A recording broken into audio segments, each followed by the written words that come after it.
Bonjour, tentative d'une nouvelle présentation de chatbot de Quiz Generatoria.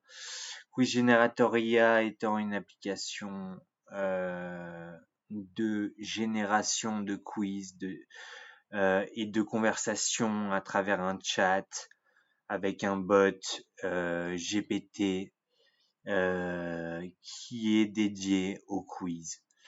Et donc je voulais en parler notamment dans la possibilité de changer très simplement le code de base. Et donc aujourd'hui je voudrais aussi présenter le code de base de cette application. Mais dans un premier temps je vais faire un retour sur l'application Quiz Generatoria pour montrer ses fonctionnalités en termes d'interface.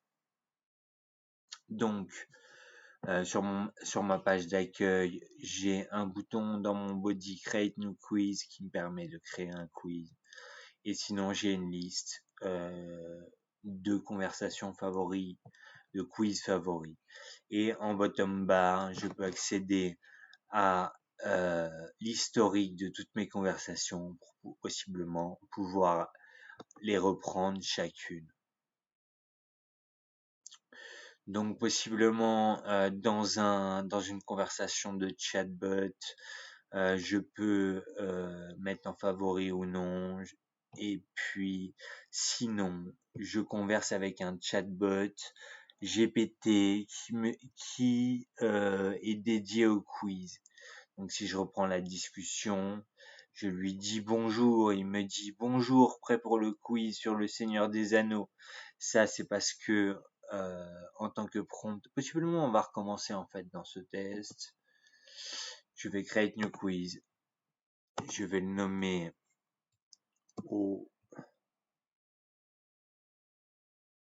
et je vais lui dire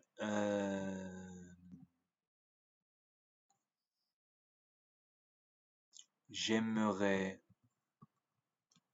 challenger la saga Le Seigneur des Anneaux.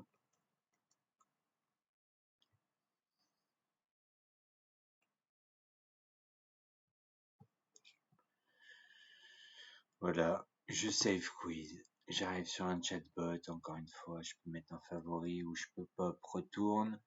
Mais pour le moment, là, la conversation à ce stade n'est pas créée, donc il faut que je dise bonjour pour lancer la discussion. Et je reçois, parce que là ça load en bas à droite, je reçois bonjour, prêt pour le quiz sur le Seigneur des Anneaux, commençons. Voici votre première question. Quel est le nom du hobbit interprété par Elijah Wood dans Le Seigneur des Anneaux? Franchement, je sais pas. Juste pour faire la présentation, mais c'est pas grave. Ça load. Voilà, pas de problème, la réponse est Frodo. Il me répond et il me pose une nouvelle question. Donc voilà, la base de Quiz Generatoria, quoi. Et donc, en fait, si on se rend compte de la logique, à part la logique d'interface fonctionnelle, on peut voir que tout simplement, techniquement, la fonctionnalité principale est sur un chat et le fait qu'on écrive un message et que ce message soit compris et reçu par un bot GPT, quoi, un assistant GPT. Donc après, à voir ce qu'on en fait. Mais dans ce cas, il n'y a que techniquement un endpoint, c'est-à-dire une ressource API qui permet de récupérer des données et d'en retourner. Donc un HTTP post. Et en fait, je voulais montrer le code. Donc c'est le code suivant qui est à l'écran. Donc avec un contrôleur chatbot quiz. qui reçoit en paramètre un ID qui est un ID conversation, un user ID, un message, un title et un subject. Donc on va parcourir le code rapidement. L'idée est que je reçois en paramètre ces données en regBody, donc dans une méthode post. Donc je vais définir ID conversation, je vais définir conversation, je vais vérifier si conversation existe, si conversation n'existe pas, je vais lui donner le premier prompt système et je vais créer la conversation. Donc on va parcourir le prompt système, c'est très simple, c'est pas forcément très optimisé, mais c'est déjà ça. Je dis, tu es un assistant créateur de quiz, étape à suivre. Tu commences par poser une question, puis lorsque tu obtiens une réponse, tu donnes le résultat. Si oui ou non l'utilisateur a bien répondu, puis tu enrichis ta réponse. Puis tu reposes une question, le sujet est le suivant, subject. Donc je crée ma conversation, j'ajoute mon message dans la message de conversation.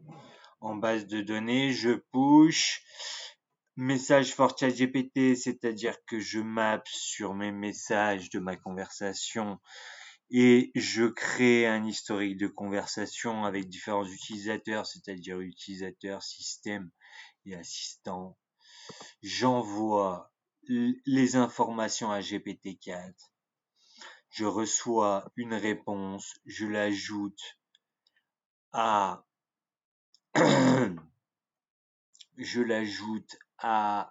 ma base de données et je la renvoie à mon interface. Et donc, ça ne va pas plus loin. C'est une conversation historisée avec un bot GPT. Voilà. C'était ce dont je voulais parler, donc de ce simple endpoint et de ce simple code. Et là, possiblement, je pourrais montrer une logique similaire avec un chatbot quiz de la même manière.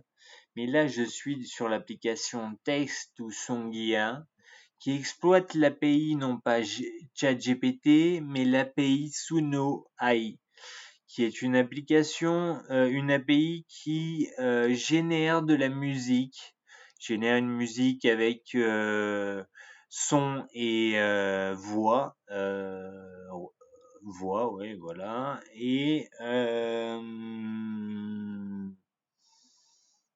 voilà, à partir d'un texte. Et donc, au final, si on regarde l'algorithme, c'est toujours le même. On gère la conversation avec, si possiblement la conversation existe. Si la conversation n'existe pas, on la crée. On n'a même pas besoin de mettre prompt système, mais les messages sont vides. On save. On ajoute à l'utilisateur le dernier message. Et là, on demande une réponse à Suno. On obtient une Suno response. Et on traite la logique à Suno, c'est-à-dire on a un task ID, on l'enregistre au début, mais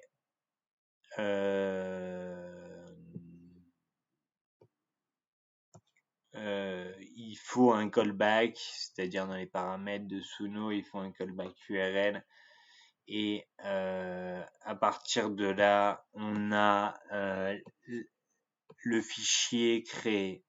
Et voilà, donc il y a des logiques, des traitements à réaliser en plus